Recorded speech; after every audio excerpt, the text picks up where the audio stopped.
Good morning, everyone. So we are going to go over some of the answers for 7A1. I apologize for posting the Word document first, which is why it came out kind of funny when you opened it without downloading it. But I did have the PDF up, and I'll put another one up just in case you need it. But let's go through a couple of these because I'm noticing on those first drafts we're having some issues.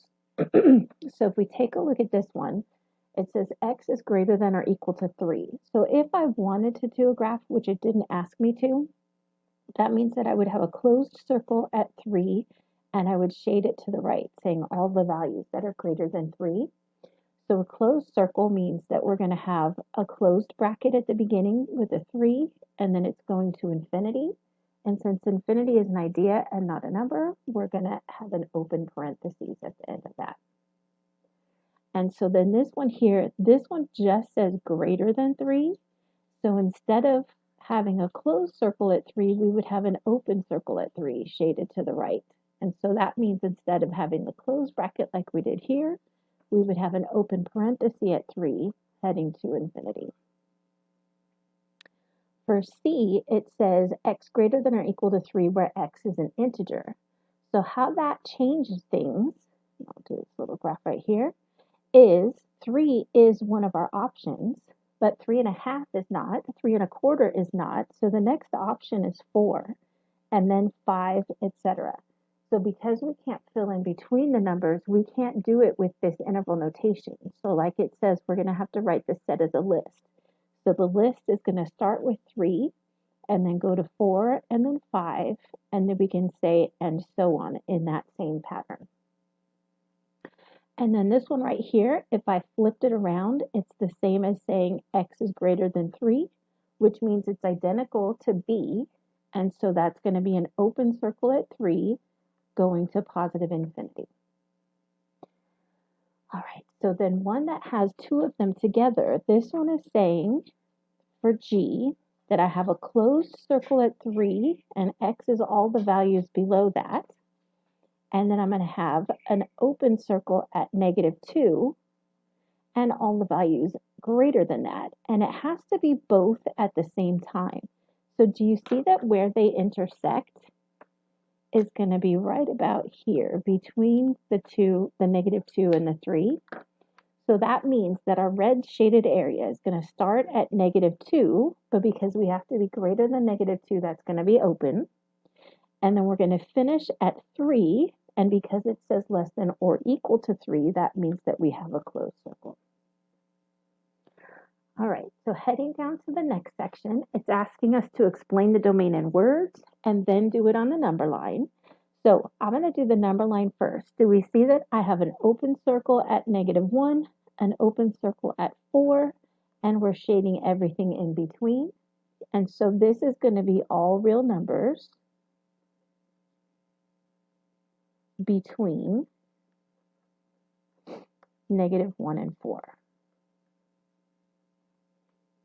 And so we don't want to include -1 and +4, so we're just going to say between. So on this one, this is saying that I have a closed circle at 1 because of that closed bracket, and it's everything from -infinity all the way up to 1. So this is going to be all real numbers, and it's going to be less than, and then because 1 is also included, we're going to say or equal to 1. All right. And so then the next one, this is saying I want every single value on the number line, except we want x not equal to 0. So that means at 0, we have an open circle, but every single other value is acceptable. So do you see that that 0 split this into two separate intervals? So I have an interval where essentially we could go from -infinity to 0, and we can go from 0 to positive infinity. So that would be another way I could do the interval notation. And so then following along the lines of how they said it is we could say all real numbers excluding 0. Or you could say not including 0, however you want to do that. Okay. So then taking a look at the back page, I picked a few here too. So what we need to remember is that window frame idea. So if we draw vertical and horizontal lines that touch each axis, then where it hits that window frame, this is going to continue on in that direction, and this is going to continue on in this direction as well. So once we have that continuity, do you see that the domain, looking across the x-axis, I have values for every single thing except between -2 and +3. And so the domain is going to be the interval from -infinity to -2 unioned with the interval from 3 to infinity.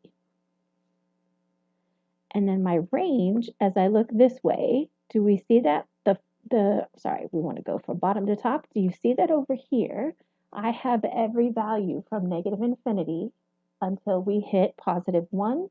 And then at +1, I have no more range values. So this is going to be from -infinity until +1. Okay. So then if we take a look at F, it's looking like it's going to have the x-axis as the horizontal asymptote, and then we have that vertical asymptote at -1. And so these are going to keep going, getting closer and closer to -1 without actually touching -1. So if we look at values along the x-axis, I have every single x value except where x is -1. So the domain is going to be from -infinity to -1 not included, union with -1 not included, all the way to infinity. Then looking at the range, I have no negative y values, and it's approaching 0, so it's never going to touch 0. So 0 is not a value either, but that's what it's approaching. And then I have all the y values above 0. So that means my range is going to start at 0, but never actually touch 0. And then it's going to go to infinity. So then if we look at if I look at I, if I add in my window here, do you see that this dot here is touching the window? So it could keep going, whereas this dot stops at 1.5. So what I want you to notice is it took 3 dots to get to 1.5. So that means this dot is at 0.5, and this dot is at 1, and then this dot is at 1.5. Whereas this dot, if we do the same thing, this is going to be at -1/2, -1, -1.5, and -2. And so that means that the domain is going to be the list from infinity, -infinity, and then from this direction, we could say something like -1.5, -1, -0.5, and 0. We didn't need that many. And then that list is going to be included. Actually, we could just say comma, and then we could go all the way to 1.5. So we'd have 0.5, 1, 1.5. And then that list would actually be done. So even if we wanted to, we could actually cross these 4 out and just say from -infinity to 1.5, because we're just talking about x values. All right. And then the range, if we look from bottom to top, we only have y values at 3, and we have y values at 6. So again, I could clean this up and say my domain is from -infinity to, and then we could say like 0.5, 1, and 1.5. You usually want to have about 3 in there to make sure that you have the full pattern. And then my range is going to be from 3 to 6. So that could be a nicer way to clean that up. All right. So sometimes if your function is continuous, then you're going to have full interval notation.